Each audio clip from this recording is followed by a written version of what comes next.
just flying by, away from them. And no one can see me now. I'm miles above you, don't care what they're saying below, 'cause I'm miles above, I'm miles above you. Like, staring at that thing does nothing for me, to be honest. I've visualized myself for so long winning the Olympia that it wasn't about physically having it in my hand. Like, in my head, it's been there since 2015. And I know a lot of, I've watched Phil posters, just the shelf. And this is.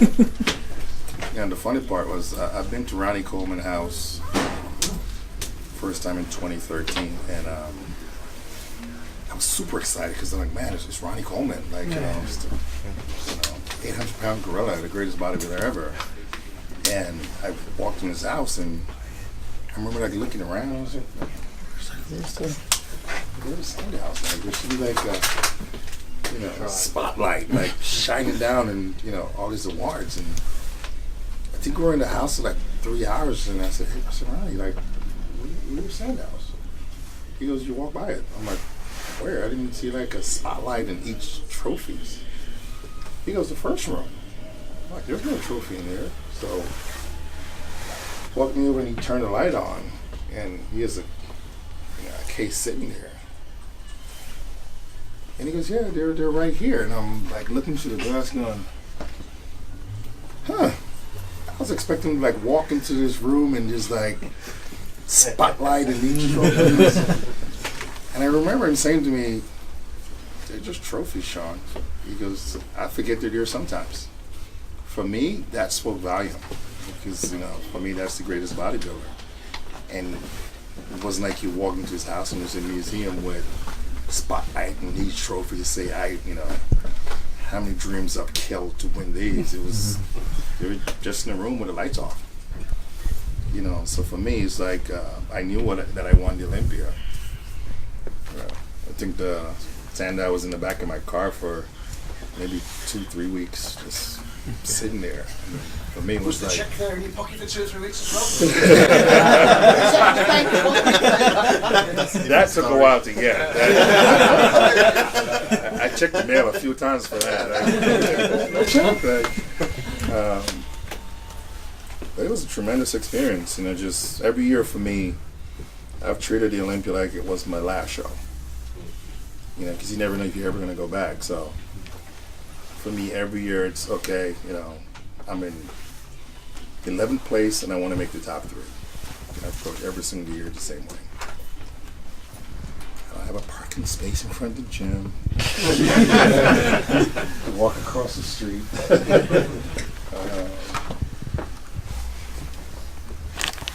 Hey, but that's your 7th time, Mr. Olympia.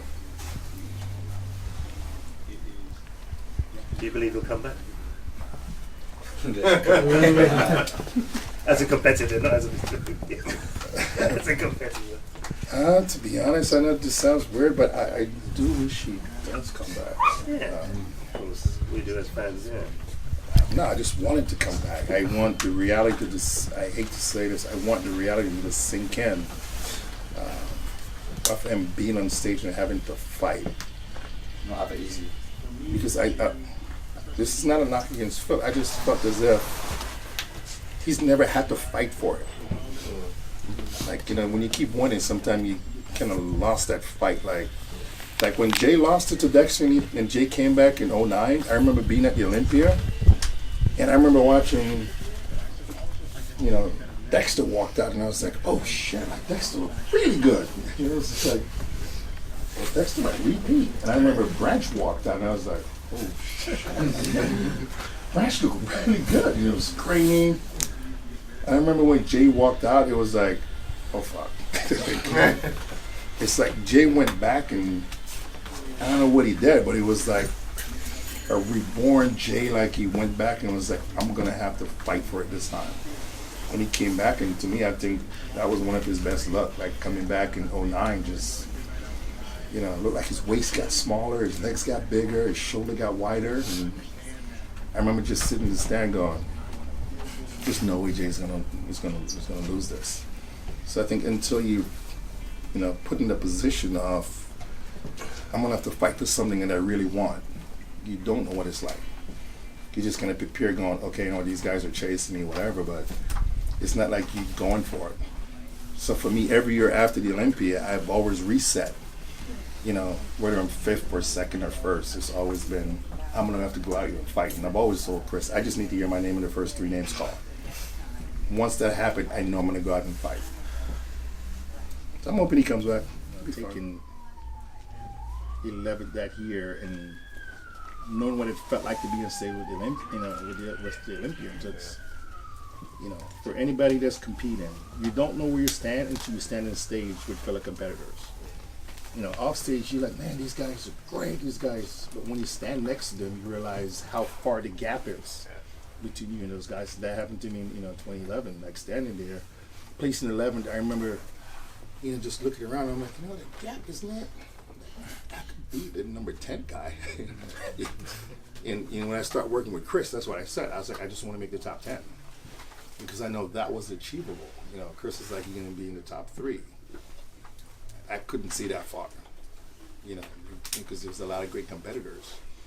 So I know the guys that, whether it's Rolly, William or Nathan or, Cedric, any one of those guys right now are thinking, you know what, the gap is not that far, because it's not at the Olympics. I don't care what Phil might have thought that he wasn't dominating anyone. He might have thought, hey, I'm dominating these guys because he was winning. But had he looked carefully, he would have known that those guys are making constant improvement every single year. Would you have won with that, Chris? Not a big change for me. What was the big change? Chris is Zito. Yeah, go on, Chris. What's the Chris, how did you make him Mr. Olympia?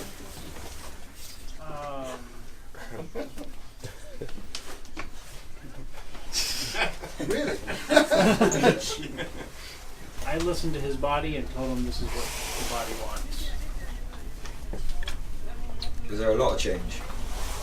Was there a lot of physical change? Yeah. Oh God, he went from from a 2nd tier pro to 3rd to Kai and Phil in 7 months. That's an attribute to his raw talent, besides, focus and drive. But the fact of the matter is he was 2nd, he was 3rd there. He could have easily been 2nd there. The only reason he wasn't higher is they didn't want him higher because he had no name. Nobody even knew who Shawn Rhoden was. I mean, he was, like I said, they just considered him a 2nd tier pro. They were just stunned when he showed up at that Olympia and it was 3rd place. They couldn't believe it. So really, you could have gone all the way back, Shawn, to 2012, and it could have been you and Phil last person standing.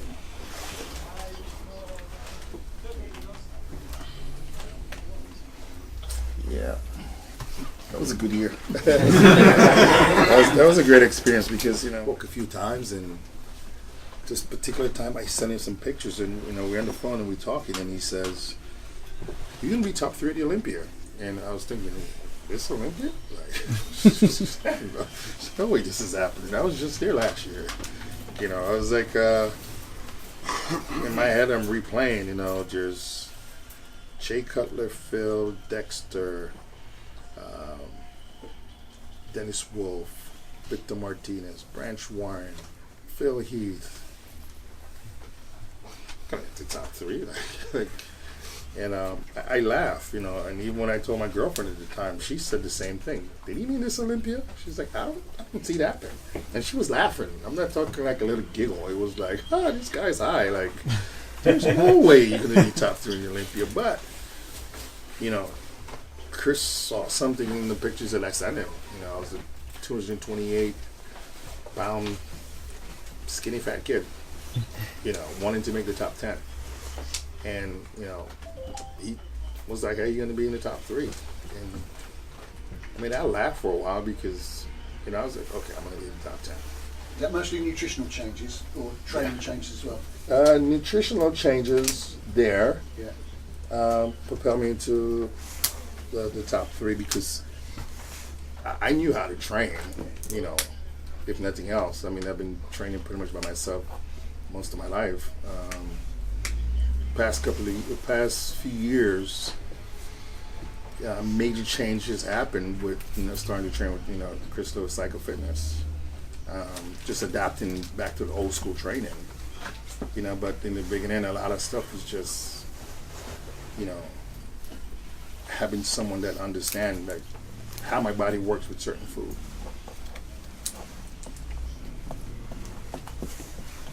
Question to you, Chris. So, somebody in Sean's level who's saying that he's trained for so long, knows how to train.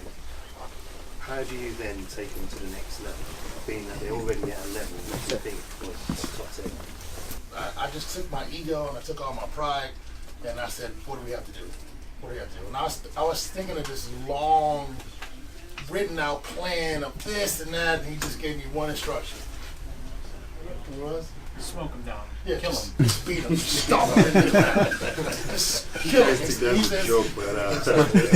he can take it. He said he can take it. And His body will hang. yeah, he said he can take it. He kept telling me, I was like, so I'm like, I'm from old school training, like the old school overtraining, just 2 hours in the gym, 2.5 hours in the gym, and just throwing plates on there. And Shawn took it. Well, I knew he could take it from time before because I trained with my training partner, and there was very few people in goals that were over around as strong as me. Like some guys might beat me in legs or beat me in it. Shawn he came up and he matched me and then he passed me. I'm like, wow. I said, I've never seen somebody outlift me overall. If he had all the poundages that we did, he overlift overall, and that's from training with him. But there were still some things missing, and it's like he said, he wasn't being tortured enough.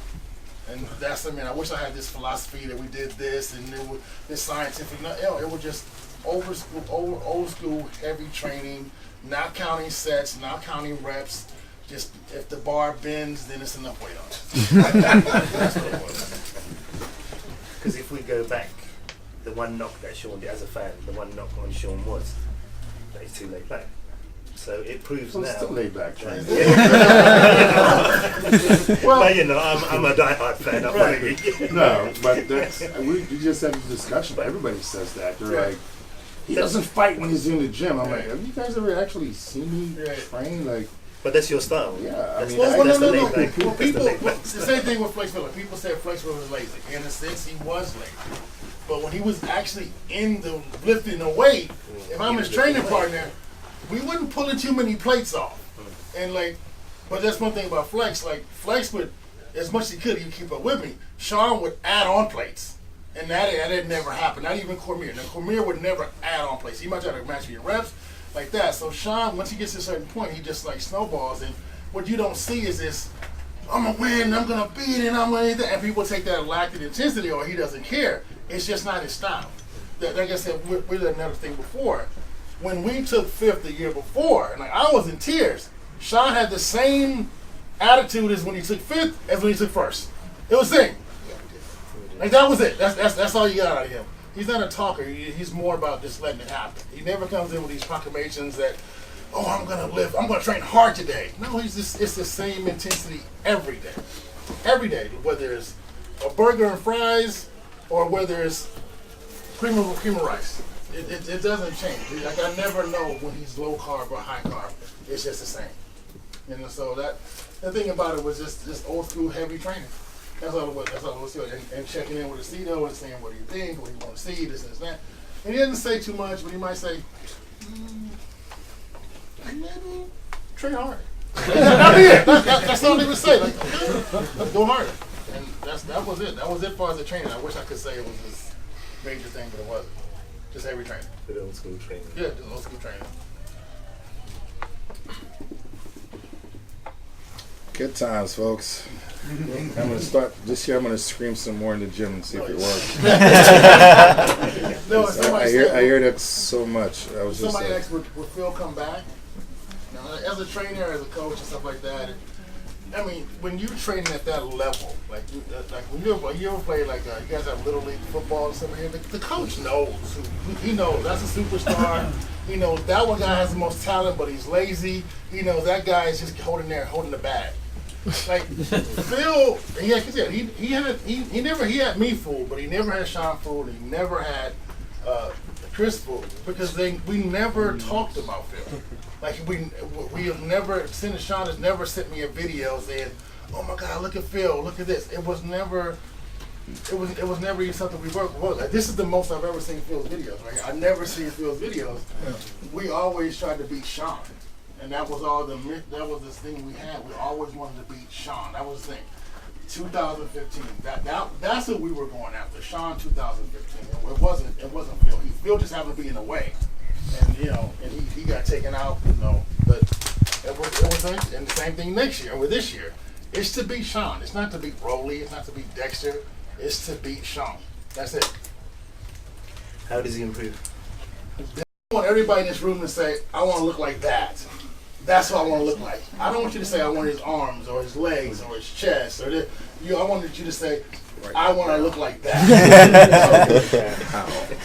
So, that's how we improve. But we look at him every day, and we train everything equally. And we just try to improve the package, and we send Aceto the pictures. He sends down the orders, and we just execute what he sends. This is the real star of the thing. It's not Shawn. It's not me. It's Aceto. This guy, he's the mastermind behind them. I don't work great with that Joe Sargent approach. He doesn't need it. Doesn't do anything for me. I block it out. You can scream as much as. It's just. He doesn't need it. I can't. You're screaming at me. It's just basically you talking to yourself, because the first time you start screaming, I'm like, yeah, it's like dead silence. It's like, if I can't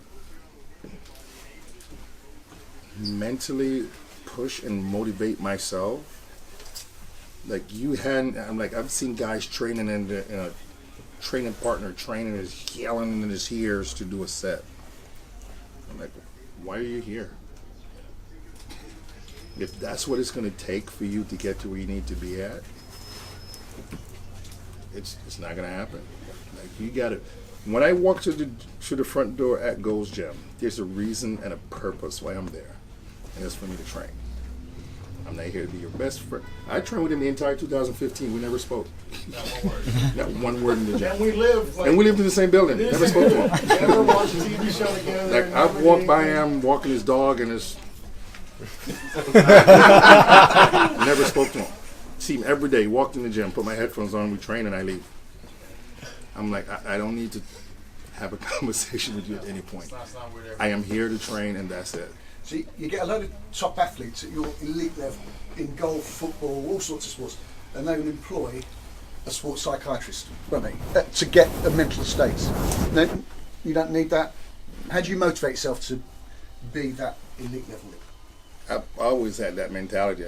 Being a soccer player, I've always had that mentality. Like, there's a purpose and a reason why I'm doing this. I enjoy what I do, and I don't need someone to tell me, if you want to be good at this, this is what you need to do. No, I chose to do this. The daily, self-induced torture, I choose to do that. I don't have someone with a gun at my head, telling me, you're going to be a bodybuilder. You're going to be the best bodybuilder. I don't. Deep inside, I'm like, okay, I love what I do. I enjoy what I do. And when I walk in the gym, I have control of everything that happened. Like, everything that happened from the time I walk in the gym, I have control of. If I'm lazy, it's going to show when I walk on the stage. If I don't follow the diet, it's going to show when I walk on the stage. But the one thing I think that helped me the most is being coachable. Because there's a lot of guys that start doing well, win one show, and then their ego take over. In order for you to get to the next level, you have to be coachable. And that means your ego is checked at the door. Because I tell everyone, I know nothing. They're like, hey, you should be able to do your own diet by yourself. I know nothing.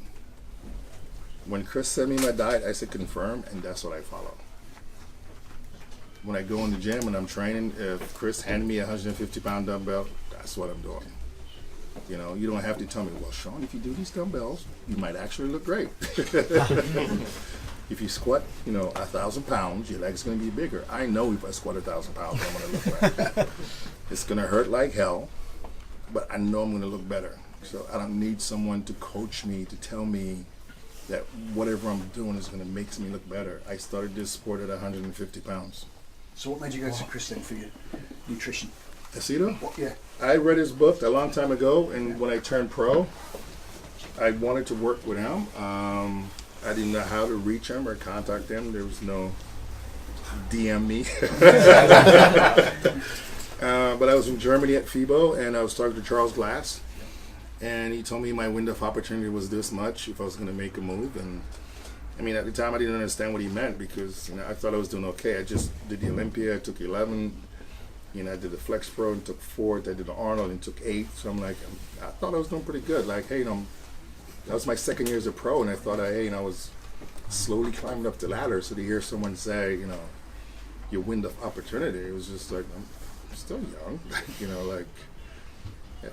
I have some good years left in me. But, I remember saying to him, so who do you think I should work with? Because he kept saying, hey, you need to find someone that understands your physique. And he says Chris Aceto. And I mean, I was happy that he said that and not someone else. And I was like, you know what? I've always wanted to work with Chris. I just don't know how. Like, how do I reach Chris? Email, a smoke signal. How does it work? But it just so happened that weekend I ended up getting Chris' phone number, and 2 days later I was back in DC, and right off the plane, I'm dialing Chris' number, because I'm like, okay, only, fate intervene, because that's the person I've always wanted to work with. And, calling him up and got his answer machine, I call back. I was just like, he's going to answer the phone today. I'm going to keep calling. But the second time I called, he answered, and I remember hearing him saying, you know what, I was just talking about you. He goes, I told someone if I had the opportunity to work with a guy like Rhoden, he'd be Mr. Olympia. And I was like, Chris said I'm going to be Mr. Olympia. No pressure. I was like, okay. Chris said I was going to be Mr. Olympia. And, that kind of sunk in because we've never met, we've never spoken. And for, someone to view you,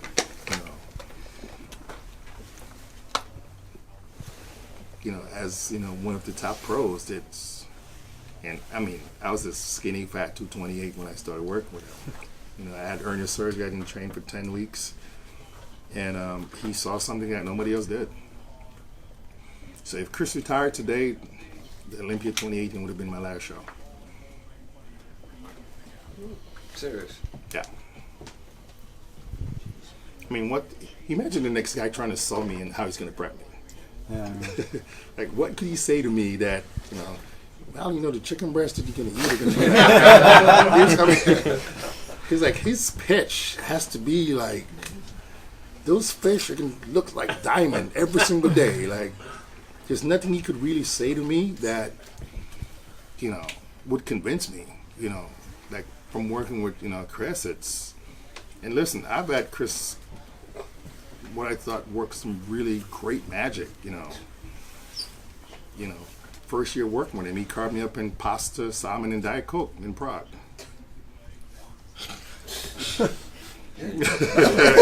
Crazy. 2016, I was sick. We realized it was my ulcer at Olympia, and for 3 days he carved me up in donut and whey protein. So the next guy that's coming in has to No, you should. basically be God at this point, coming in saying, you need nothing, you'll look great. So it's hard for someone to kind of replace that. And I tell everyone, I wouldn't even blink an eye. I would have just walked away. Luke Oh, Sanders. is it Alexander? Luke Sendo and Sesson. But you see, the guys are afraid of that. For me, I love when Chris has a whole bunch of guys. I love it. I'm like, you know what? Everybody signed up. You know, especially on peak week at the Olympia. I want Chris to be prepping every single guy at Olympia because it's like magic. I mean, I wish we're gonna do a video of that so they can see, like, Chris at the Olympia peak week is by Sunday. It's like a walking zombie because when I tell people Chris is in my room every hour and a half, they're like, "There's no way, no coach does that." But to see him, work with a bunch of people that week, you could just see all the wheels just turning constantly. It never turns off. He knows why the reason he's in Vegas. And most guys are afraid of that because, what if Chris is doing more to Shawn than he's doing to me?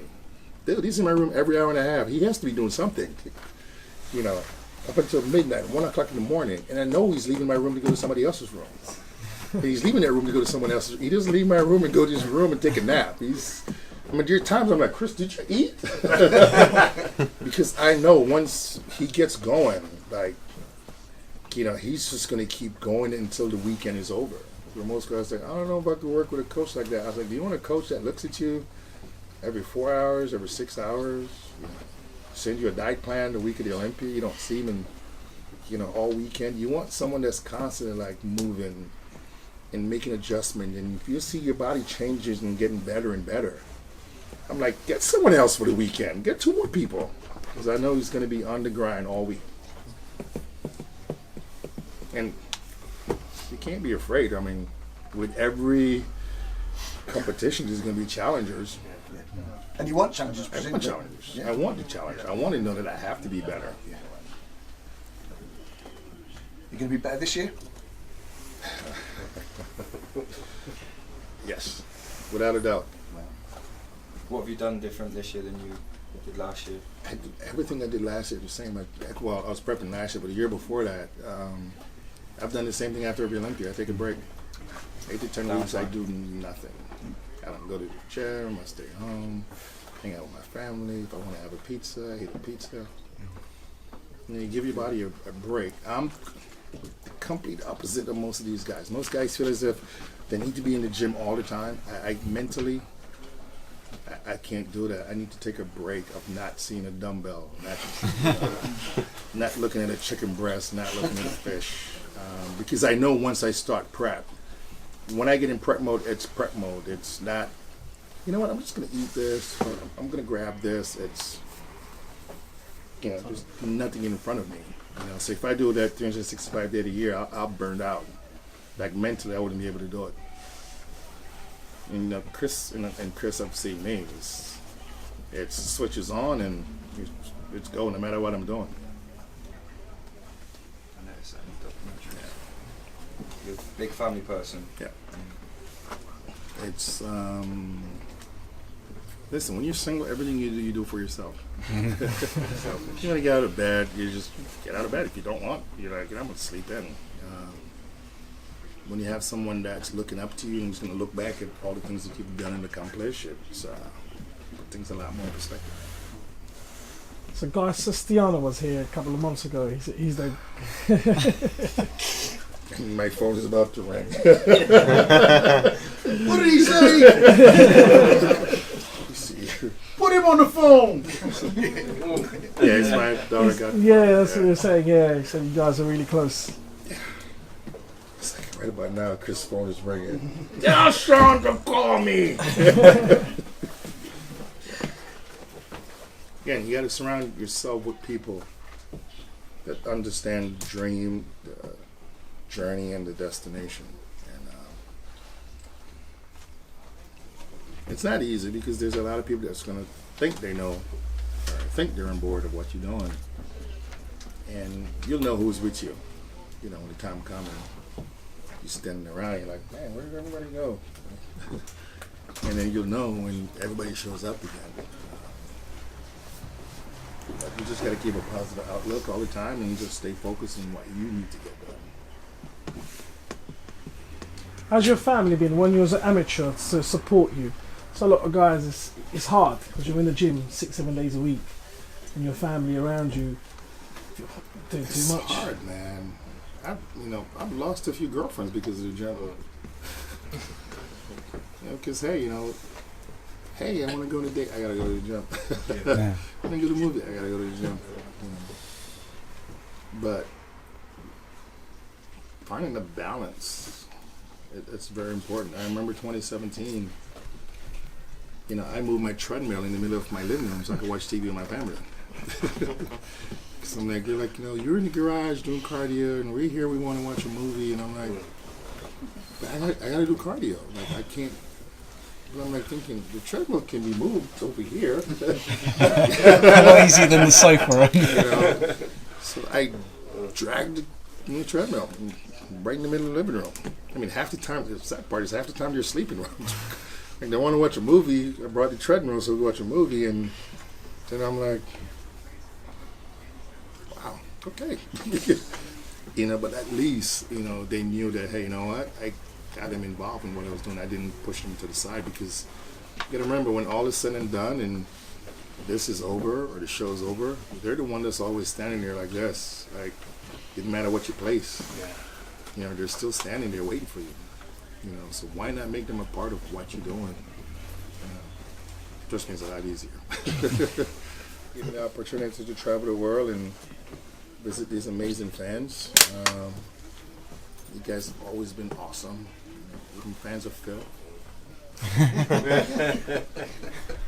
They just left. I knew it. I'm in the I thought Phil was coming. I'm out of here. But I love Phil fans. They motivate me. EO outfit, Chris? I do. We have EOR shirts in the. No. Actually, I wore that for Halloween. I thank him for that. I think that was probably the best thing he's ever done. Did you actually have a chat after the Olympia, you and Phil, when you got off stage? Phil said a couple of words to me on stage. Congratulations. Well done. Do you think it was sincere? I would like to think so. I mean, it was, he had a game plan for years that he was going to win 10 Mr. Olympia before he retired. And he was going to win 10 Mr. Olympia straight. And I mean, I can only imagine how that feels, for, almost there and someone was able to step up and, take that away from you. I mean, for him, that was his legacy. He was building. And, I mean, that will take a while just to sink in, like, oh crap, I can't believe the one guy that I thought would never. I mean, he said that I was never going to beat him, so the one guy that he was preaching I was never going to beat him. I mean, he might have reacted differently if Big Randy would have won, or, William, or Rody, but the one guy that he thought was never going to beat him. That, takes a while to sink in and having to regroup and then decide, hey, you know what, am I going to come back? Am I going to do this again? And, how's Shawn going to look compared to next year? I mean, there's a lot of stuff that plays tricks on you, that you're going to have to constantly battle with and fight to block out. Does that ever cross your mind? Huh? Do you ever think of that? Being sincere? Do you ever think what's he doing? What he's doing? Yeah. I hope he's enjoying himself. No, and I've never been caught up with what anybody's doing, man. I think I'm thankful that, I'm not one of those guys that worry about what the other competitors are doing. I've always just kind of blocked that out. Like, at the end of the day, if I'm worried about what Big Ramy or I train in the same gym as Dexter. Think about that. I have to see Dexter face every day. Like every day, I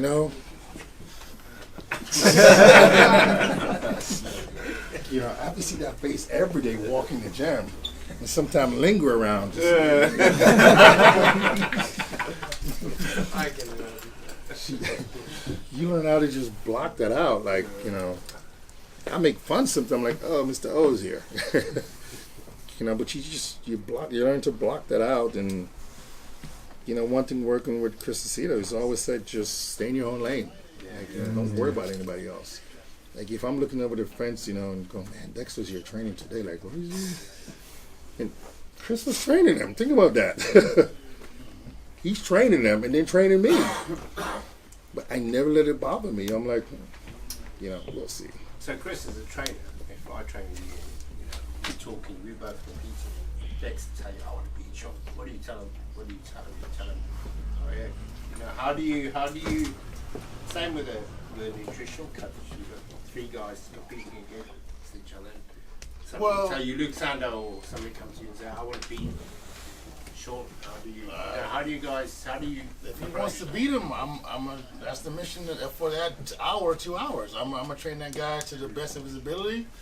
I'm never going to tell anything about how Sean looks to Dexter and vice versa. And don't get Sean never does it, but Dexter would ask.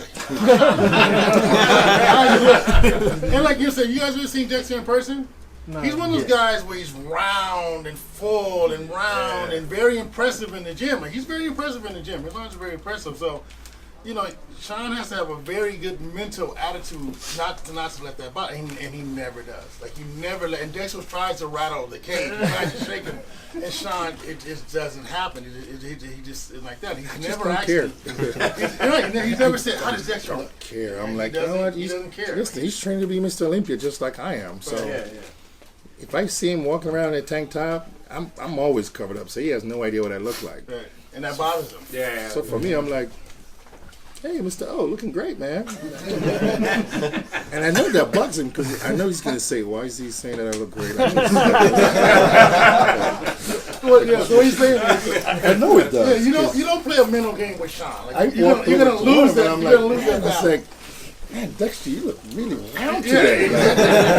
I'm like, dude, what's the secret? And I know he's looking at me going, I wonder how he looks. No, then he says to me later, yeah. how do I look?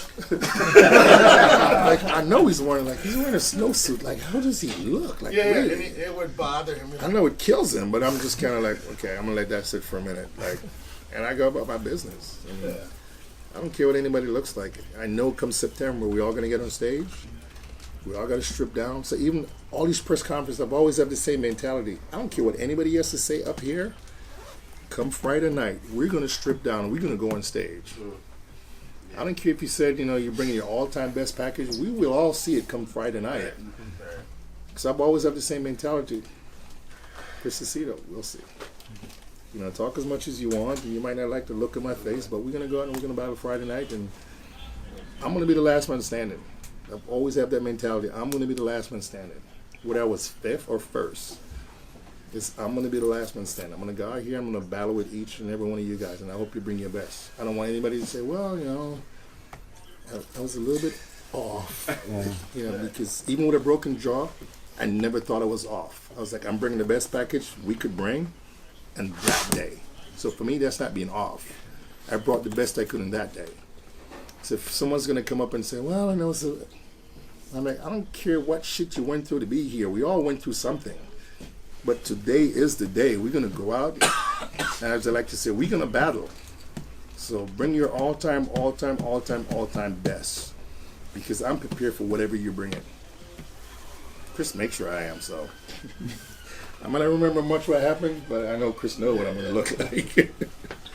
So you mentioned Dexter. Would you like a career as long No. as Dexter? Stop right there. No. No, but he's extraordinary, isn't he? I mean, his career is astonishing. There comes a time where you just don't want to be half naked on stage. Not for him, he hasn't. I've thought about that, and I couldn't. Yeah. At some point, you got to, turn the page and move on to the next chapter. And I love what I do, but at the same time, I'm like, okay, I have a daughter that's 3 years old, and at some point, your attention have to change to, okay, you know what? I'm a dad first and a bodybuilder second. And as much as I love bodybuilding, I can't be 50 and be like, I'm going to get ready for the Olympia. I think that documentary on Ronnie Coleman, where you see him in the state he's in now after all his operations, and he's got a young family, hasn't he? And it's heartbreaking, some of it. He can't move, he can't play with his kids. It's kind of like the cost of how he trained. I'm going to tell you guys this. One of the best thing I've ever heard, I don't know if Chris remember this, but I remember like talking to him on the phone, and he said, "I'm going to make sure that you leave the sport the same way that you came, with everything that you came with." For me, that was like, I'm in. Like, I'm in. Yeah. You know, because I trust that, because, and at the time I didn't have a family, but for him to say that, for me it was like, we're good. We're on the same path. And it pains me because, you know, I'm good friends with Ronnie. Ronnie was one of the first person that texted me after I won. And he was one of the first person that was like, hey, Shawn's going to be the next Mr. Olympia, and everybody was laughing in 2013. So to see Ronnie now, it breaks my heart, because in the back of my mind, he's always the 800-pound gorilla. You know, Ronnie Coleman, so seeing Ronnie now is not the picture that I have in my head. Sure, we talk about longevity. How do you ensure? 43. No. What I'm saying, how yeah, close to me. How do you ensure you stay healthy? Like taking a break? Yeah. Taking a break from constantly beating yourself up. You know, it's very hard, you know, I mean, competing at this level. It's very toxic in your body. Like, the amount of stress that you put in and day out, constantly pounding and pounding and pounding. And then, you know, water depletion and all that stuff to get ready to get on stage, it takes a toll on you after a while. And for me, having to take those, you know, weeks off of not doing it and just let my body just naturally does what it's supposed to do to get ready for the next year, that's worked wonders for me. I mean, I go back in the gym, feel rejuvenated and like, hey, you know what? I feel great. And, you know, I don't think anything that ever happened to me happened in the gym. When I crushed all the bones in my foot was my IKEA box. Trying to catch it with my foot. Broken jaw was in the shower. Bleeding ulcer. It has nothing to do with me picking up a dumbbell. You know, so the three major injury that happened to me happened outside of the gym. How do I prolong this look? But can you tell yourself, okay, one, I'm a bodybuilder. Two, I only get judged in September. So sometimes you gotta have a little bit of fluff.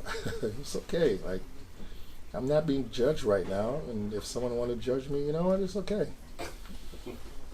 You're not writing me a check as you judge me. Like, if you're writing a check and you're like, oh, if you stay in this shape all year long, I'm going to write you this big fat check. But I know in order for me to make improvement, I need to take time off. I need to give my body a break. I can't eat fish every single day. I would probably quit. So, but mentally, I could prepare myself to say, hey, you know what? Between this time frame and this time frame, I know what my diet's going to be like. And I could mentally prepare for it. And then when I'm not doing that, I'm at the Cheesecake Factory, Pizza Hut is on speed dial. I walked down the grocery aisle and I went for all the baked goods. I'm buying donuts and ho-hos and Twinkies because I'm like, you know what? I'm going to eat it as much as I can. And once I stop dieting, I just tell myself it's going to be there after the diet is over because it was there last year. So it's okay to be a little bit, if you're not competing, the only person that you have to look good for is the person that you're with. And if they don't care if you're a little bit fluffy, have more fluff. Because that's the only person you gotta look good for. And if he's like, hey, honey, you still look great, right? You're like, you know, pass the donut. But if he's like, well, I wish you were in shape, that's not the guy for you to be with. I hope he's not here. Hope he's not here. So what was it? Just she looks great in shape also. But it's okay to have a few extra pounds. I mean, you can't just diet all the time and walk around with a six-pack, especially as a professional. And the most important thing he's saying, Chris is never worried about his shape. Chris is like, actually, He's you know what? never worried. If I'm fat and round, Chris is like, he looks great. No, and he's not. Like, he doesn't see negativity. Like, he doesn't. Like me. Like, literally. I'm seeing Shawn, I'm like, oh.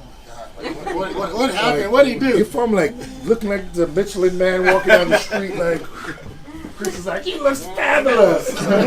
Like people like, Shawn, hey Chris, Shawn looks fat. He goes, no, he's not. Like, he looks great. What are you talking about? I got pictures of this. He looks great. We're gonna win. Yeah, you know. If I look skinny and small, and he's like, okay, like we need to step on the gas. And there's certain things like there's like I said, I've been around people. I've seen Chris Aceto's diet for 25 years. I've looked at the diets and I've analyzed them and came up with nothing. Like it's like, Shawn, is there nothing to this diet? No, that's it. And then trying to figure out the diet, the system. So the 17, Shawn had the broken jaw. He had to blend his food, and the guy just lost weight. No matter what he was eating, he just lost weight. And then Aceto said, okay, let's get to work. And so he says, Shawn shows up at the gym. He goes, hey, we gotta take pictures. And we go outside. Shawn strips down and go, oh shit. It's my first year training him. Oh my God, I'm going. It's gonna be a bust. Yeah. He takes pictures, turns around, and it's nothing there. This is an average guy. It's an average guy. There's nothing there. Shawn's like, okay, well, let's get to work. It's a confidence. It's a confidence like this. Aceto, let's get to work. And I would see the guy walking up, but you would think, okay, brown rice, broccoli, boiled chicken breast, market favorites and boy. But he's walking up eating peanut butter and jelly sandwiches. Walking into the thing like, okay, let's get to work. And the guy just starts rolling and getting bigger and harder at the same time. And then I'm okay, what he's gonna do now? He's gonna take out the peanut butter and jelly sandwich and add in the muffins. No, something totally different. And it's just how this guy could change it. Like you said, there's a lot of coaches and stuff before like this, and I'm not just kissing the ass. The guy, serious. I'm in awe of what this guy can do, what I've seen it up close, what this guy can do. If he had the pictures, if Chris could show you the pictures, the 2015 to taking fifth, it even beats the Olympia. Just the improvement that this guy made in 12 weeks. 12 weeks. It's like, and I was a part of it, but I was like, man, I still don't understand it. Like I still don't figure out how he did that. And he does it time and time again. And I've worked with Cormier, who also did Aceto's diets back in the day, and the same thing. You get the diet, and you look at it and go, it's not that big of a deal. It's not that, it's not that this and that. I said every time I see the diet, and I'm like, I don't get it. Okay, confirm. Yes. And then, but, it is a big deal because it's perfect. Not really mean it's perfect. The diet is perfect. That's what it is. It's that X amount of ounces of protein, and that right there is perfect. And he'll make a small change, and he'll make a small change in the diet, but it'll be a big change in his body. And I've seen it not just with Shawn, but other people as well. And he really knows what he's doing. He's not guessing. He's not making it up. And he has a saying. He says, well, if I do guess, well, my guess is better than yours. Like that. And he never gives you a bullshit answer. Like, not Shawn, but somebody will say, hey, did Aceto give you the meals before the Olympia, the peak week? He said, I asked him, I said, what do you say? He said, I don't know what you're going to eat. How would I know? He never says, oh, it's going to be chicken. He comes up, he looked at the picture, analyzed it, and that's your diet. That's what it is. So what are we eating tonight, Chris? He doesn't know.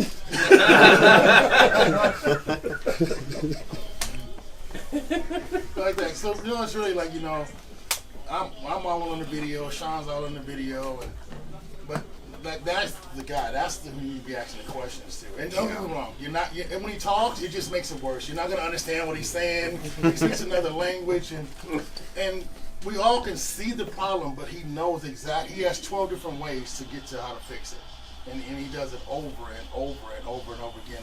Because I've helped people, and they said, "Hey, who do you think should I stay with you or go with Chris?" I said, "I'll make the call for you because I want you to do well. Go to Chris." Because I was helping Stan when he did a few shows. He says, hey, Shawn said, Chris will take me on. I said, well, go. I mean, just go with him. And then Stan comes in and goes, man, he's so good. He's so good. He's really that good. It's funny. Before even Chris started working with Stan was, I think, in San Marino. And he texted me, he goes, Shawn, I have a problem, man. I was like, call Chris. Yeah. I don't know how to fix your problem, dude. You competed. And he called Chris up, and I guess Chris said, send me pictures. Mm-hmm. And whatever you told him to do, I remember he texted me back. He goes, man, I look great. Yeah. I'm like, what did Chris tell you? And he told me, I'm laughing at this point. I'm like, I don't know how he saw that. Looking at pictures that you send him. Yeah. I mean, Stan ended up winning, Right. but he was on cloud 9 from whatever Chris texted him back and said, hey, just had 2 ounces of water. Right. Or have a Diet Coke. I don't know, whatever it was. That popped him right back up where he was just like, I don't know how he did it, Sean. I'm like, dude, I've been doing that since 2012, and I still don't know Yeah. how he looked at your picture, you know, that you took at Backstage with bad lighting. bad lighting. Yeah. And you were And like, then, well, he's not popping the way that he should, you know. You guys understand that Chris has been doing this back when we would buy the box disposable camera, take 7 pictures, and then wanted a 1-hour photo, and then FedEx them to Chris for the actual diet. They came back in pencil. They actually wrote out. And this thing, it was like, so that, you know, just think of the megapixel of how crappy this picture was, and he still can dial these people in to win and beat over and over and over and over and over and over again. I mean, that right there, just what he does, it's just a still to this day amazing. And I'm right in there watching him do it, and he leaves the room and goes, that's it? But yeah, that's it. That's it. So I hear all these macros and this and sodium loading and blah, blah, blah, and this, and it's like, turn it off. It's like, man, because he really knows what he's doing, and he does it repeatedly over and effortless. He's never even nervous. Never. Let's look at him. Turn around. Do this. Do that. Oh, do that, and leaves. And Sean I does get it. a lot of, what's your macros like? I don't know. Yeah. Does Chris does your diet according to your blood type? I'm like, I don't even know what my blood type is. Right.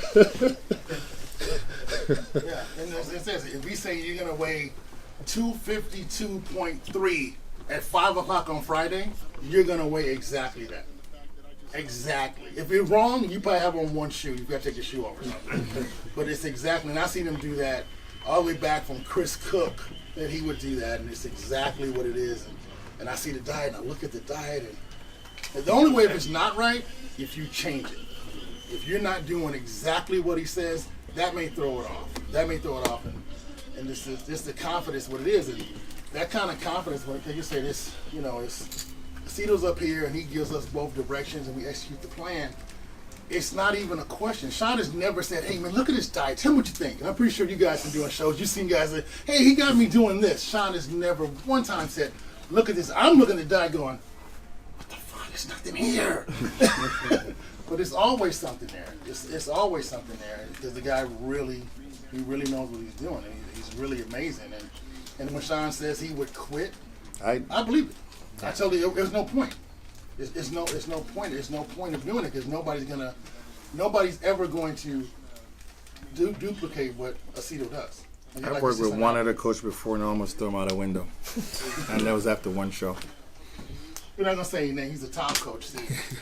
He's a top coach. I literally And he almost accused threw him Sean- out a window. He accused Sean of cheating on his diet. Like, And Sean right after the never show was cheats on over, his I was diet. just like, but That's the thing about it. If Sean is on the treadmill and he has to take 30 seconds to stop and tie both shoes, he will put that time back on the other end. If there's one piece of fish, like I've been in his apartment, I'm leaving, I say, hey man, listen, I'm gonna eat it. 3 o'clock in the morning, going down to the hotel. Sean, going down to the microwave, heating his food up. So Cito has no guesswork when it comes to this guy. This train, if he does, and you would think the guy that has this much knowledge would have this huge ego. He'll call and say, what are you guys doing? Oh, we're doing doubles. Oh, that's what it is. That's what it is. And he'll make the adjustments like that. And I really, like when I'm training Sean, I try to get to where he can get more and more food. So I try to train him harder and harder and harder so Cito can give him more food. It's like a little thing that we do without even saying it because I want him to feed the talent and eat more and more food.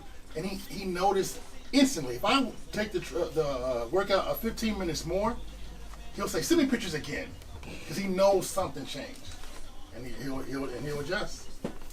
So he is the best at what he does. He is the best because he simplifies it. And like, if you guys can have a chance to go on Amazon and buy his book, he wrote this book 20 years ago. And it's funny, we found out today Sean read the book, the 2 books. I read the 2 books, Before I even worked with him. and I still reference the books now. This guy wrote this book over 20 years ago, and it's still applicable now. The science is in that book. It's a thin book like this. It's like, but I'll reference it and go, oh, that's right. These are Google certain Aceta rules. and his book popped up, and I was like, ooh, I gotta read this. And Yeah. not because I wanted to know about prepping people. I was just like, it's Chris Aceta, and the stuff that he wrote way back then. I think some people are still trying to do it now. They still can't get it. Well, they need to read a book. Because looking at the diet, you're not going to find it. But if you read the book, you're like, oh, okay, he has This certain... guy was like, remember, take note, we're buying that book tomorrow. We get to reach out. We should buy them all. We should Let's buy all the books. We're gonna buy that book. We're going to Amazon tomorrow. Because when you're prepping somebody, you do this, and the body's going to jump over here and do that and do this. That's why nobody's ever written a really successful book of how to prep somebody for a show, except this man. Because the book is written where, well, this happens, you can do this, this, this, and this, and this, and this, and like he knows what's going to happen. Like he knows. It's not a that. And even when he talks, it's reading the book is better. Talking to him is going to make it worse for you. It's a little bit that get lost in translation, but when you're reading it, What is the name of the book? Championship bodybuilding.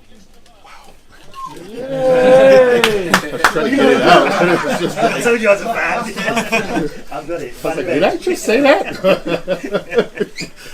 I didn't even move my lips and it came out.